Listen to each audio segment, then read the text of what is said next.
بیګا پولیس چمکني ته اطلاع ملو شو چې دا ډکیت ګروپ بیا راغلی دی چې پولیس څنګه موقع ته ورسېدو نو د ډکیت ګروپ په پولیس باندې اندادون فایرنگ شروع کو 4 बंदे जो है ना वो मुकाबले में पार हो चुके हैं। ये चारों अफगानी हैं। 25-20 साल नदवी را روان دي عمدہ तरीके वारदात की चितौर। अस्सलाम वालेकुम नाजरीन, मैं हूं शहजाद दुरानी और आप देख रहे हैं डेली मैदान। मैं इस वक्त थाना चमकनी में मौजूद हूं। मेरे साथ डीएसपी इनाम खान साहब मौजूद हैं, एसएचओ असमत खान और इन्वेस्टिगेशन ऑफिसर अली अकबर साहब मौजूद हैं।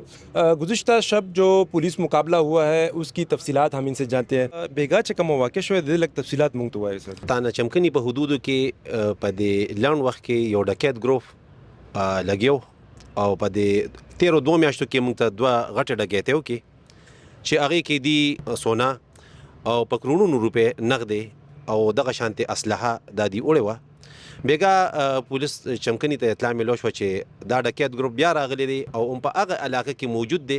او دی بیا د ډکیتې په نیت راغلی دی پولیس فورن اکشن واخیستو موقع ته لاړ چې پولیس څنګه موقع ته ورسېدو نو د ډکیت ګروپ په پولیس باندې اندادون فایرنگ شروع کو دا فایرنگ دا سلسله چې دا نو دا تقریبا 1.5 غنټه جاری و دینه بعد پولیس چې کله سرچ اپریشن سٹارټ کولو نو هغه کې د سالورو ډکیتانو ډیډ باډیز ملو شو چې هغه د خپل هغه مرګرو د ډزو باندې لګیدلو چې کم شپږ کسان د ډزو دوران کې او تختید د دینه چې کم اسلحه او ایمونیشن برآمد شو کما فولډینګ سیړې ته برآمد شو موټر سایکل ته قبضه پولیس شوی نو پدې کې یو امپورټ ټوپک او یو لایسنس نمبرې بل پسټل دا د دې نمخ کې موږ سره چې کوم ډکیتی شوی دا په هغه کې دا د دې د مختلفو ځایونو اوچت کړي دا سو رکنی ګرو د کې سلور تنانو لګي د دې سامره مرګي چې ای او تخته بیګا په موقع باندې دی لس کس موجودو او خامخا دي سره به نور د دې انفارمرز وی د دې به نور ټیم وی پولیس لګیا دي او پولیس کوشش کوي ځکه چې دا ګروپ د 15 کالونه په پېښور کې 400 مردان او دغه شانته په پنډه کې دی سرګرمي عمل او دی ډېر غټ واردات کړی دي چونکه د دې ګروپ زیاتره ممبران هغه افغانیانو نو بعد وکوه بدی دوک چې افغانستان ته بلار څه ټیم د پاره او چې کله به خبره سره شو واپس په پاکستان ته راځي لازمي د دې موبایلونو ممتازو قبضه کې اغشتي د دې چا سره رابطه سدسي ابتدایي تحقیقات څه پتو لګیدا چونکه دا د تفتیش بالکل ابتدایي مرحله ده د دې نه چې کومه موبایل قبضه پولیس شي وي په هغه باندې څنګه فارنزس کار شروع دي چمکني په حدود کې چې کم دی وارداتونو کړیو آیا وارداتونو لک تفصیل راته دی چې په 2024 کې کم واردات کړي په هغه کې دی 35 تولې سونه وړي وا چې په 2025 اگست کې کوم واقع شوی دا نو هغه کې دی 20 تولې سونه وړي دا او چې بیا په سپتمبر 2025 کې کوم واقع د چمکني په حدود کې عمده ترنا په ایریا کې شوی دا نو په هغه کې دی 20 تولې سونه او 1 کروڑ 31 لک روپے وړي دي دی اکثر واردات کې د اف سی یونیفارم استعمالول کنه نه علاوه هم دی خپل ساده ډریس کې هم دی هغه کول وارداتونه بکول دی طریقې واردات دو چې دی با باقاعده وردو کې راتله با مسلح براتله او دی چې با اکثر بیشتر انټری کول دی به وته چې منګه د سرکاري ادارو خلک یو او په هغه نیت باندې بدی په دې کور کې داخل شو او بیا بدی خپل کاروي کوله علی اکبر صاحب आपने जो इब्तिदाई तहकीकात की हैं उसमें क्या कौन सी बातें हैं जो सामने आई हैं जो अब तक पोशीदा थी वो अब मंजरेआम पर आई हैं बिस्मिल्लाहिर्रहमानिर्रहीम अभी मेरी इन्वेस्टिगेशन जारी है मजीद जो है ना शवाहिद भी सामने आ जाएगी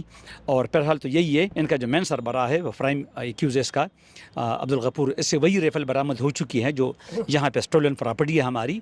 और जो दूसरा अफगानी है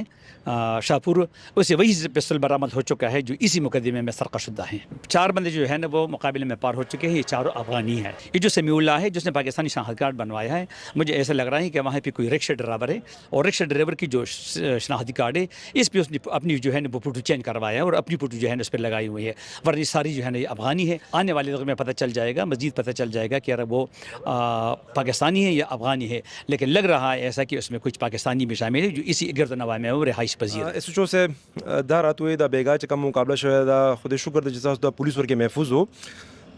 دا د مقابله کې تاسو سره نفري سامر او تاسو څنګه خبر شو چې د تنان واردات پنیت موجود دي یره دا خو تقریبا چې د شپې عالمه شپې گذشت حاضر عالمه کوارټر کې ومه د تقریبا ماته د شپې تلو شو چې یره د قصص کسان دي منظم یو ګروپ دی چې دا مخکې دلته کمې واردات ډکېړې شوي دي په هغې کې مطلوب دی بیا د سنګین واردات د پاره راغلي ډکېتی لپاره میرګل کلي قبرستان کې جنازګاه سره موجود دي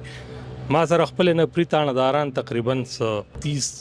35 کسان موږ لاړو او چې څنګه موږ دغه موقع ته ورسېدو کوزیدونو په دغه ټیم کې دوی دومره انداتون پیرنګ شروع کړ چې علاقه یو خو په حراس کې واغښته او نو موږ هم پیرنګ وکړو بعد تقریبا یوې نیمې غنټې بعد پیرنګ نه موږ چې سر چوکو دا څلور کسه ناش موږ ته ملو شو چې دې سره څه شناختی کارت وي او څه دوی نه کم اسلحه ایمونیشن برآمد شو په تیر شو په ډکیټیانو کې کیس پراپرټي او د نور د دوی د هغه چې وارداتو کې به استعمالو د چمکنونو علاوه نور کم تاڼو ته دا تنن مطلوب وو چې پېښور کې ټولو تقریبا د پېښور نه بار داسې 400 مردان صوابه نو ډیرو ته داسې مقدماتو کې مطلوب او 25-20 سال نه دوی را روان دي همدا طریقې واردات دي چې تورې کپړې استعمالي او د سرچ اپریشن په طرز باندې دی یو کور ته ورځي ان شاء الله د نور مرګري چې اب هم تقریبا ډیر زر ان شاء الله گرفتار بشي اس چو سے دا چې کم تنن سلور مړشوي دي دي ورسو سره رابطه کړه تر اوسه پورې اوسه پورې سره مونږ سره رابطه کړې او نه کې ام سی سره کړې ان آپ نے دیکھا چمکنی پولیس نے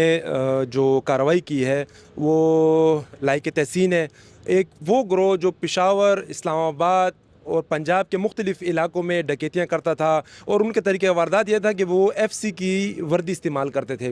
और जिस घर में भी जाते थे चूँकि एक सरकारी इदारे की उन्होंने यूनिफॉर्म पहनी होती थी तो वो आसानी से जो आम शहरी थे वो इनकी बातों में आ जाते और इनको बआसानी घर में दाखिल होने का मौका मिल जाता। उसके बाद ये अपना असल रूप ज़ाहिर करते और वहाँ पर जो भी मौजूद था वो लूट कर ले जाते। पुलिस ने उस ग्रोह का खात्मा किया है जो 25 सालों से सरगर्म था और इनका ये कहना है कि इनके जो दीगर साथी हैं उनको भी जल्द अज जल्द कानून के कटहरे में खड़ा किया जाए। कैमरामैन असद अली के हमरा शहजाद दुरानी, डेली मैदान, पेशावर।